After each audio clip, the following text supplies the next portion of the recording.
climate change conference, he should have swum back. You know what I mean? He should have ridden a donkey back, pedalled a unicycle back. It's ridiculous. He flies to Rio to lecture us about climate change. You know what I mean? Guy lives in a palace. It's like, if you worry about climate change and carbon footprint so much, move into a one-bed flat and like solar panels. Live my lifestyle for a change. You know what I mean? It's ridiculous. That meeting in the climate change meeting could have been done over Zoom. Instead, they all fly in on their private jets. It's ridiculous. But yeah, he should have been back here for this. This is much more important. Suzanne, what do you think? Yeah, I mean, I'm totally with Leo on the hypocrisy of these absolute...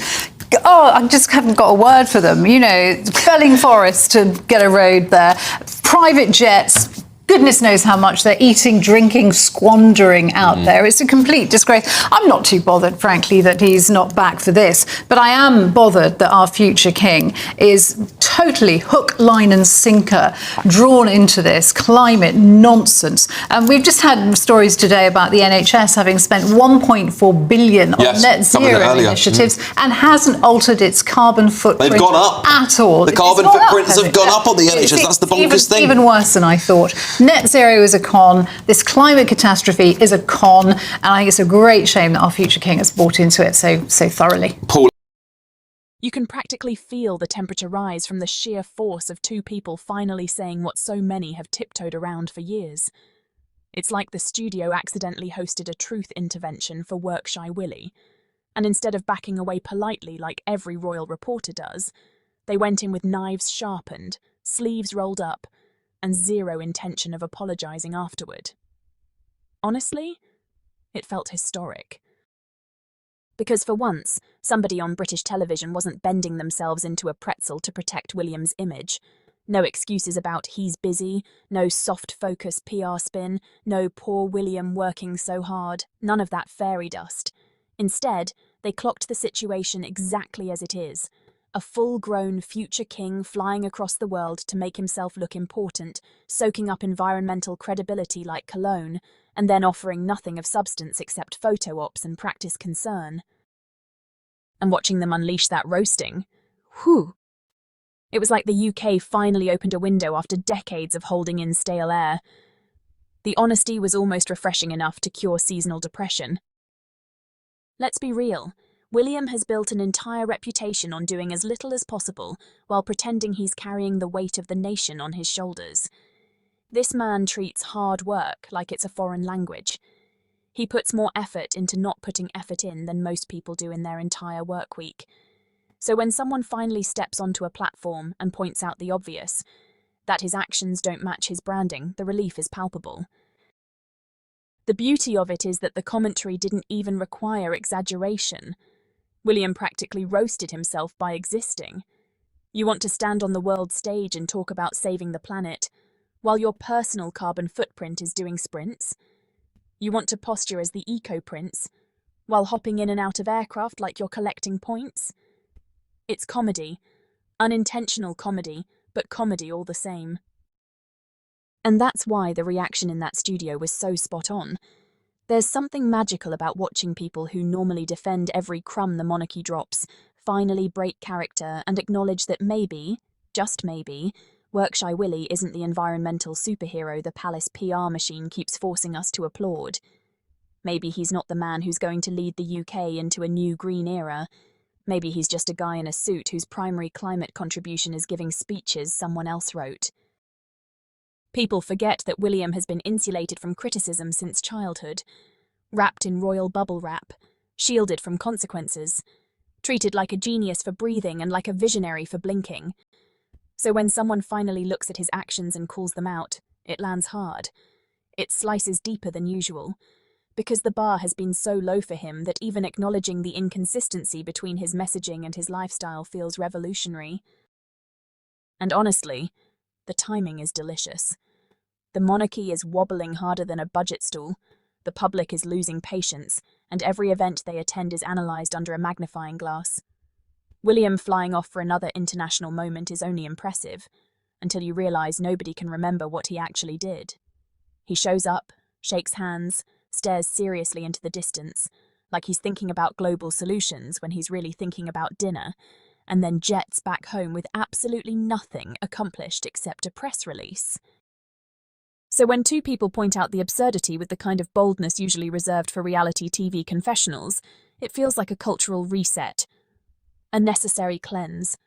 Someone had to say it, and they said it loud enough for Kensington Palace to hear through the walls. The best part is how unexpectedly united the commentary was. Normally these moments turn into chaotic shouting matches with no direction, but this time, it was laser-focused, sharp, brutal in the best way. They held up a mirror to William's public persona, and the reflection was not flattering. It was tired, contradictory, completely out of touch. And for once, the studio didn't blink. And let's be honest, William's entire environmental persona has always been strangely hollow. It's carefully curated but lacks real-world consistency. He always feels like he's playing the role of a climate leader rather than being one. Like he wants the status without the sacrifice, the accolades without the effort, the speeches without the scrutiny, and people are finally calling it for what it is: polished hypocrisy. That's why the critique landed so well. It wasn't driven by political agenda. It wasn't part of the usual anti-monarchy rant pipeline. It was simply the truth. Plain, blunt, served on a plate without garnish. And the truth is that William trying to be the face of climate responsibility while living a lifestyle cushioned by excess is laughable. Imagine trying to convince the world that you understand the urgency of environmental collapse while leaving the kind of energy trail that could power a medium-sized stadium. Imagine trying to lecture ordinary people about sustainability when most of your life decisions come with a motorcade. It's not cynicism, it's comedy. And it's not even entirely his fault. The monarchy created this mess. They overhyped him as the serious, thoughtful, intelligent modern royal who would usher in a new era of responsibility.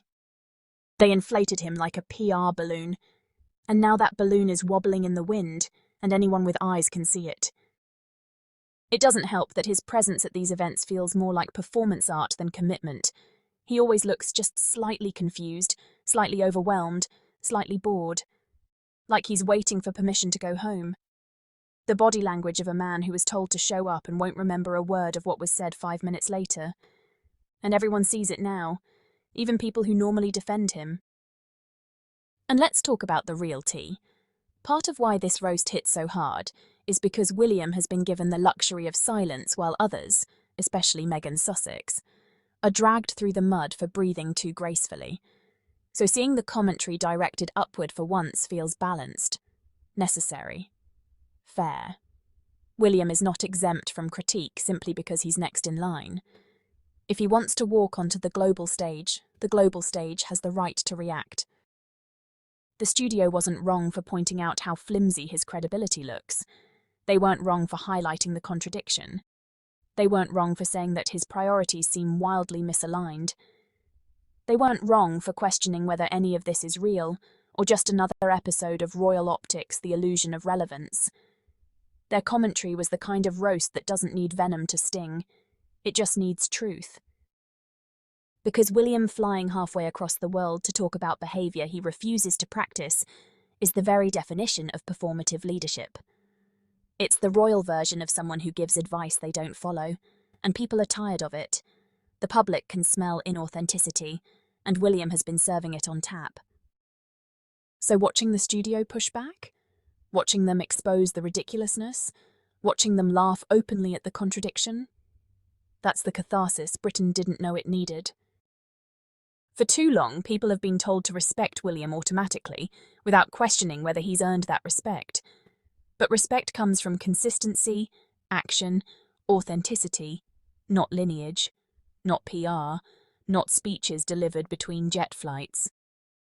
So yes, the roast was justified, it was accurate, it was overdue, and the reason it felt good is because the truth always feels good when it finally gets airtime.